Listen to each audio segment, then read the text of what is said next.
லூக்கா அதிகாரம் 8. பின்பு அவர் பட்டணங்கள் தோறும் கிராமங்கள் தோறும் பிரயாணம் பண்ணி தேவனுடைய ராஜ்யத்திற்குரிய நற்செய்தியை கூறிப் பிரசங்கித்து வந்தார். 12 அவருடனே கூட இருந்தார்கள். அவர் பொல்லாத ஆவிகளையும் வியாதிகளையும் நீக்கி குணமாக்கின சில ஸ்திரீகளும் 7 பிசாசுகள் நீங்கின மகதலேனாள் எண்ணப்பட்ட மரியாளும் ஏரோதின் காரியக்காரனான கூசாவின் மனைவியாகிய யோவன்னாலும் சூசன்னாலும் தங்கள் ஆஸ்திகளால் அவருக்கு ஊழியம் செய்து கொண்டு வந்த மற்ற அநேகம் ஸ்திரீகளும் அவருடனே இருந்தார்கள். சகல பட்டணங்களிலும் இருந்து திரளான ஜனங்கள் அவரிடத்தில் வந்து கூடினபோது அவர் உவமையாக சொன்னது: விதைக்கிறவன் ஒருவன் விதையை விதைக்கப் புறப்பட்டான். அவன் விதைக்கையில் சில விதை வழியருகே விழுந்து மிதியுண்டது. ஆகாயத்துப் பறவைகள் வந்து அதை பட்சித்து போட்டது. சில விதை கற்பாறையின் மேல் விழுந்தது. அது முளைத்தபின் அதற்கு ஈரமில்லாததினால் உலர்ந்து போயிற்று. சில விதை முள்ளுள்ள இடங்களில் விழுந்தது. முள் கூட வளர்ந்து அதை நெருக்கிப் போட்டது. சில விதை நல்ல நிலத்தில் விழுந்தது. அது முளைத்து 100 பலன் கொடுத்தது என்றார்.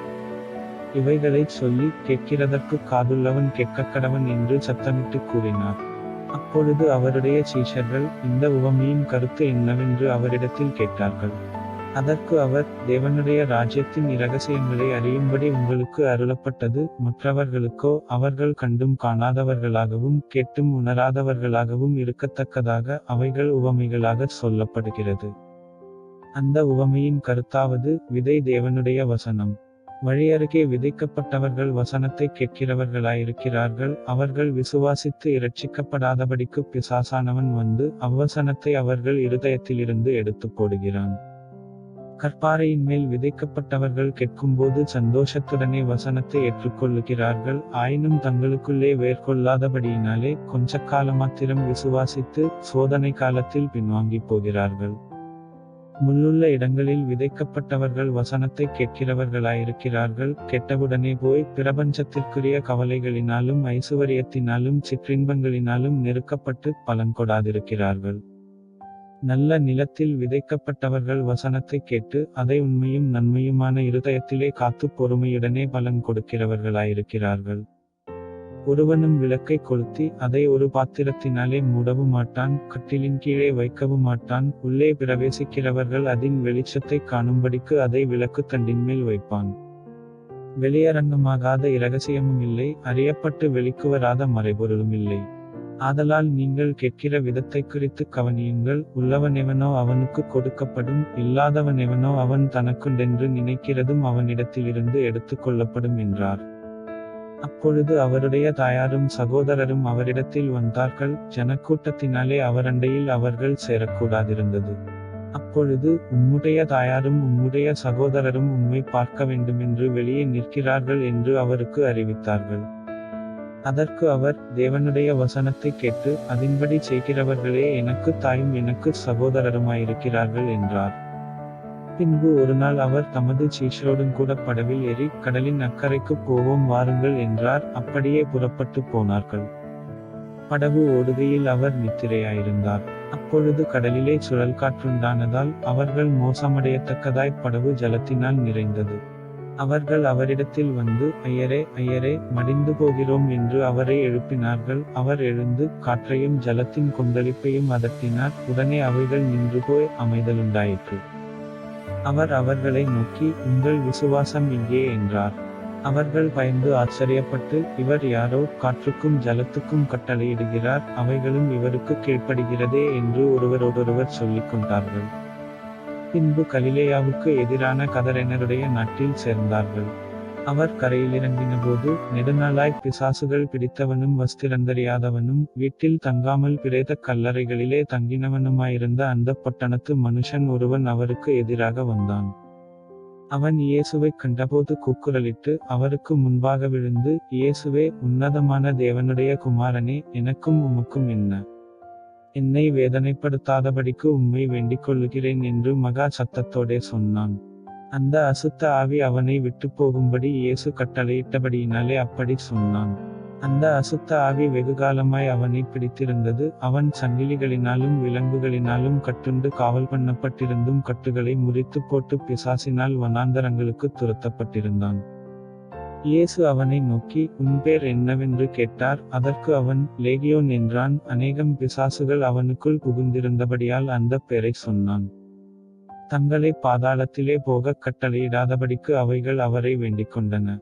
அவ்விடத்தில் அநேகம் பன்றிகள் கூட்டமாய் மலையிலே மேய்ந்து கொண்டிருந்தது.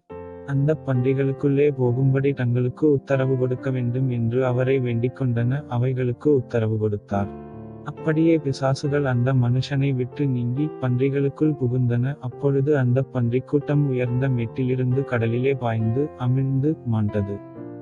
அவைகளை மேய்த்தவர்கள் சம்பவித்ததைக் கண்டு ஓடிப்போய் பட்டணத்திலும் சுற்றுப்புறங்களிலும் அறிவித்தார்கள். அப்பொழுது சம்பவித்ததை பார்க்கும்படி ஜனங்கள் புறப்பட்டு இயேசுவினிடத்தில் வந்து, பிசாசுகள் விட்டுப்போன மனுஷன் வஸ்திரந்தரித்து இயேசுவின் பாதத்தருகே உட்கார்ந்து புத்தி தெளிந்திருக்கிறதைக் கண்டு பயந்தார்கள். பிசாசுகள் பிடித்திருந்தவன் சொஸ்தமாக்கப்பட்டதைக் கண்டவர்களும் அதை அவர்களுக்கு அறிவித்தார்கள். அப்பொழுது கதரேனருடைய சுற்றுப்புறத்திலுள்ள திரளான ஜனங்கள் எல்லாரும் மிகவும் பயமடைந்தபடியினாலே தங்களை விட்டு போகும்படி அவரை வேண்டிக் கொண்டார்கள். அந்தப்படி அவர் படவில் ஏறி திரும்பி போனார். பிசாசுகள் நீங்கின மனுஷன் அவருடனே கூட இருக்கும்படி உத்தரவு கேட்டான். இயேசு அவனை நோக்கி, நீ உன் வீட்டுக்கு திரும்பி போய் தேவன் உனக்குச் செய்தவைகளையெல்லாம் அறிவி என்று சொல்லி அவனை அனுப்பிவிட்டார். அந்தப்படி அவன் போய் இயேசு தனக்குச் செய்தவைகளையெல்லாம் பட்டணத்தில் எங்கும் பிரசித்தப்படுத்தினான். இயேசு திரும்பி வந்தபோது ஜனங்களெல்லாரும் அவருக்காக காத்திருந்தபடியால் அவரைச் சந்தோஷமாய் ஏற்றுக்கொண்டார்கள். அப்பொழுது ஜெபாலயத் தலைவனாகிய யவீரு என்னும் பேருள்ள ஒருவன் வந்து இயேசுவின் பாதத்தில் விழுந்து 12 வயதுள்ள தன்னுடைய ஒரே குமாரத்தி மரண அவஸ்தையாயிருந்தபடியால் தன் வீட்டிற்கு வரும்படி அவரை வேண்டிக் கொண்டான். அவர் போகையில் திரளான ஜனங்கள் அவரை நெருக்கினார்கள். அப்பொழுது 12 வருஷமாய் பெரும்பாடுள்ளவளாயிருந்து தன் ஆஸ்திகளையெல்லாம் வைத்தியர்களுக்குச் செலவழித்தும் ஒருவனாலும் சொஸ்தமாக்கப்படாதிருந்த ஒரு ஸ்திரீ அவருக்கு பின்னாக வந்து அவருடைய வஸ்திரத்தின் ஓரத்தை தொட்டால் உடனே அவளுடைய பெரும்பாடு நின்று போயிற்று. அப்பொழுது இயேசு, என்னை தொட்டது யார் என்று கேட்டார். எங்களுக்கு தெரியாதென்று எல்லாரும் சொன்னபோது பேதுருவும் அவனுடனே கூட இருந்தவர்களும், ஐயரே, திரளான ஜனங்கள் உம்மை சூழ்ந்து நெருக்கிக் கொண்டிருக்கிறார்களே, என்னை தொட்டது யார் என்று எப்படி கேட்கிறீர் என்றார்கள். அதற்கு இயேசு, என்னிலிருந்து வல்லமை புறப்பட்டதை அறிந்திருக்கிறேன், ஆதலால் ஒருவர் என்னை தொட்டதுண்டு என்றார்.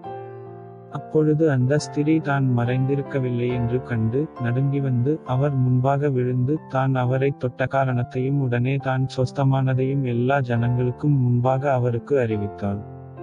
அவர் அவளை பார்த்து, மகளே, திடன்கொள், உன் விசுவாசம் உன்னை இரட்சித்தது, சமாதானத்தோடே போ என்றார்.